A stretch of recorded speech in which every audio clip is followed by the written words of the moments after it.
Professor Robert Taylor wanted to show me an experiment that opens a door on what happens at some of the coldest extremes of temperature physically possible.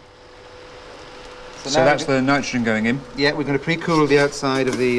There's two jackets, there's an outside jacket and an inside one. That's right.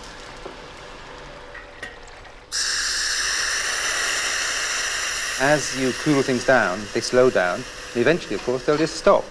And when they stop, that's zero. No motion, no temperature? Motion, no temperature. Has anyone ever got to zero? No, you can't do it. Why not? You can never get there. Why is that? Because every time you try and cool it down a little bit more, you have to start again and cool it down a bit more, and then you cool it down a bit more, and you cool it down a bit more, and you gradually get closer and closer and closer, but you never quite make it. What's the closest anyone's ever got?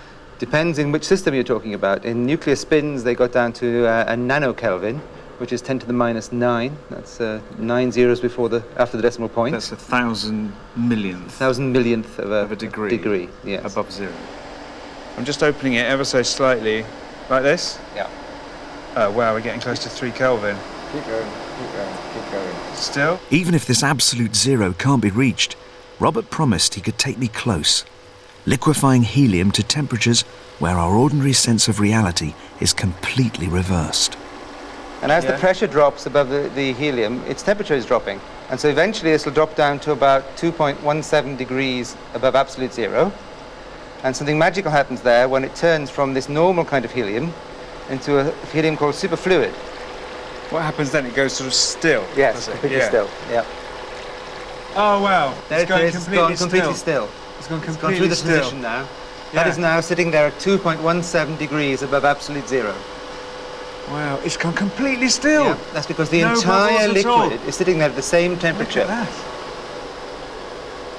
And what is it? You know, what am I looking at? It doesn't look like a liquid almost. No, well, what's happening here is that every single atom in that helium liquid is sitting there behaving in what's called a cooperative state. They're all behaving together. Yeah. So that nowhere is a different temperature. Everything's the same temperature everywhere inside that liquid.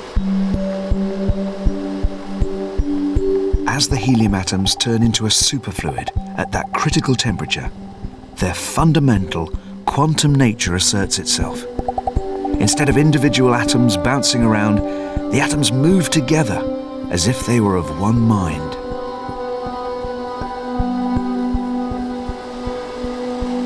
Okay, Ben, what I'd like to do now is to lift the bucket out of there and see what happens. Which one's the bucket? That one? This one here. Okay. Where normally the solid glass bucket contains the liquid helium, once a superfluid, that very idea that things are solid and can be contained no longer holds. Now watch the bottom of the bucket. You see little drips coming out and landing on the surface of the liquid. Yeah. That's the superfluid helium coming out through the bottom of that plug. That plug was actually perfectly happy to hold the ordinary helium, but because this is superfluid, it actually pours out of the bottom. And you can see the drips just coming off and landing onto the surface, and you see it just pouring out. Now this is really strange. As a superfluid, the liquid helium has no viscosity. So instead of being held by that solid plug, it now runs straight through it. It's a real quantum effect. It's like a window on the world of quantum mechanics. It is. What an amazing thought that really, this is what matter is really like. All this stuff that we're made of, this is what it's really like. And its real nature just gets obscured at room temperature because of all the vibration and all the thermal energy. This is really what we're made of. We're made of weird stuff like this. That is mind-blowing, isn't it? It's also very cold. That's at 2.17 Kelvin, or 2.17 degrees above absolute zero, and that actually is colder than outer space.